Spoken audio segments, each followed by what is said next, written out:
Hi everyone, it's Kasia from Tafalarota. I have never done a video in English. This is the first time. And this is a via to Caliber's what 5 tarot decks I would take with me for a year of holidays.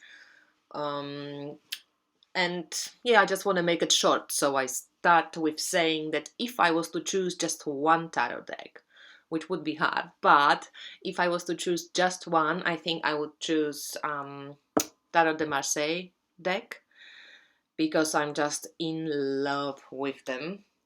And especially with these decks created by Jean Floneroy from France, which I bought directly from his page called Tarot History. And they are just amazing. These are the packs.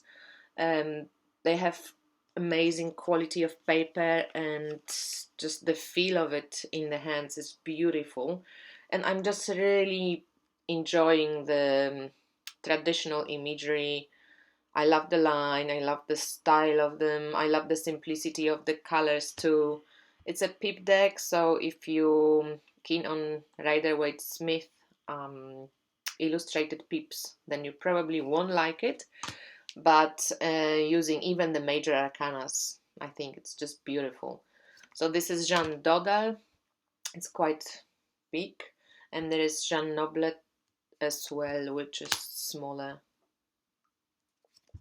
deck. In this deck, the death um, doesn't have a name, so it's a nameless card. Cuts off the name, but this deck is from around 1750, and Jean Noblet's deck, which is 1650, and it's one of the first decks I think which is you can find it still intact as a whole deck. I think it doesn't miss any cards, or if so, then like few cards from the pips. It actually has death card signed, so it wasn't traditionally so that the death card was nameless. Not on every deck anyway. Yeah, so this is Jean Noblet, Jean Dodal, sorry. I would definitely not want to part with this one. The other deck which I would take is a new addition to my collection, but it's Tarot of the She. I like all of the cards, so I'm just going to show you a few. There's quite a lot of talk about this deck right now on internet. Um, to be honest, I thought I won't like this deck just because the artwork, it's not really my favorite type of artwork. I like quite primitive looking pictures, quite bold and clear and maybe like simple. But I just somehow was called to this deck, and yeah, I'm not regretting getting it because I did have already quite profound connection with it, and I think it would be amazing to explore it deeper. And I'm very glad that this deck has light as dark cards, so it's not all like fluffy. I love the little keywords too, and that she changed the whole name of the element of the suits. So I'm excited. The next one would be the Wild Unknown. I don't know, nature themed decks are my thing. I love all the earthy shamanic decks, and I'm glad that the Wild Unknown doesn't have any humans in it. I love also the black and white and how it looks when you use it in spreads. It's just aesthetically really pleasing. Um, Speaks to me. It's very easy accessible. I find it like I'm very connected to Rider-Waite's myth symbology, but without being like it. So it leaves your intuition enough space to actually roam free. Yeah, it's a beautiful deck, and one of not many decks which I really love to use in spreads. It looks so beautiful on a table. Yeah, so Wild Unknown. And then I had a choice. I thought like I really would like to get one darker deck, darker in the terms of working with the shadow, but also a deck which makes me a little bit uncomfortable at times to look at. I was thinking of getting maybe Tarot of the Vampires by Ian Daniels, but it actually, I just like it. I don't know. I like to use it maybe during the darker winter months, but I don't really find it so uncomfortable. Whereas Nicoletta Ceccoli tarot, I find it kind of cringing at times. I bought this deck thinking, oh, it's going to be such a beautiful inner child work. And I know that inner child work doesn't have to be always obviously positive and fluffy and happy. But this deck, I find it was going to be amazing to, well, for me, it is amazing to work on my hidden sides and the uncomfortable sides and parts of me which I'm not really so keen on acknowledging for myself as well. Um, I don't know. It's just something about it. It's like a dark fairy tale. So Nicoletta Ceccoli would come with me. And I don't know, I just find it so dreamy. It would be also a great deck to work with dreams. And I read recently a discussion on Kelly's Fitzgerald group on Facebook about this deck. Somebody was asking how you can easily read with it, that they don't connect with it so well. And someone said that they just skip traditional meanings. So if you're trying to follow Rider-Waite-Smith meanings for these cards, it's going to be quite hard because it's actually like a free-flowing deck. It doesn't really follow Rider-Waite-Smith so very, very closely. And I think it's nice to be able to use it nearly like an oracle deck.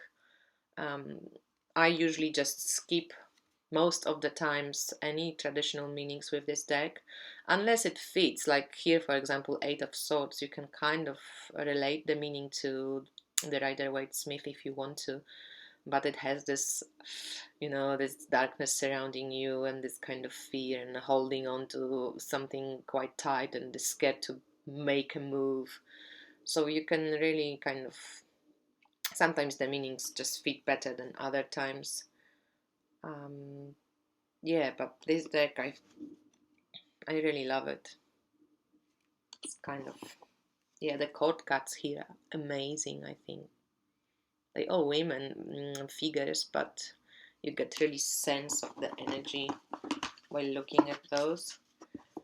And the last one, which I would take, is the Nature Spirit Tarot. It's huge. It's the biggest deck I have, but it's like its size already demands respect. But it's also very, very beautiful deck. It's another deck with the nature theme. And to me, the book is written really beautifully. And Jeanne Herzl, the creator of this deck, she took 8 years to make it. I don't know, I just got a nice sense of this lady, and like you could feel that she didn't do it just to earn money with it, but she really put a lot of her heart and years of her life into it. And I just wanted to support her. And also, this deck is beautiful. So there's no humans in it, and she writes in the book a lot of information about the plants and animals she's using in the deck.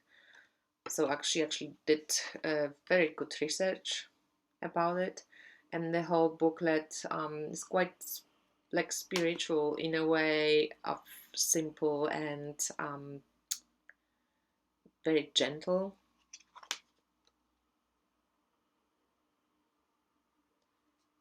So I really find this deck very beautiful, and yeah, highly recommend it to anyone who loves the nature-based decks. I have to say, when I received this deck, there were a few cards which were damaged. Actually, quite a lot of cards, I think 9. But as soon as I wrote Jen an email about it, she was very responsive and she sent the replacement cards straight away, no problems. It's a self-published deck, and I think yeah, you know, like if you're not a big company, it's quite hard sometimes to check each deck, especially when they already come to you foiled. You trust that the printing guys would do it, but yeah, it's not always the case. But if you do not know this deck, just check her website. Spirit Nature, what is it called? Yeah, it comes with this book, Nature Spirit Tarot, it's called. And the book is also like nice paper. It's got reproduction of each card, and yeah, quite a lot of information about each of them. And if you can see, there's like a little description, and then she just writes all the animals and plants that she used, and she gives her reasons for using them. So yeah, it's the last card maybe. It's beautiful.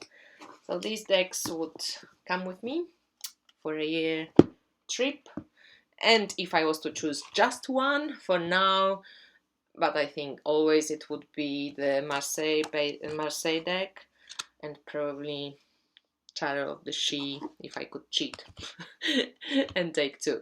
Okay, well guys, nice to join this challenge. I found it interesting and I loved watching everyone's videos, so I hope you enjoyed my decks too.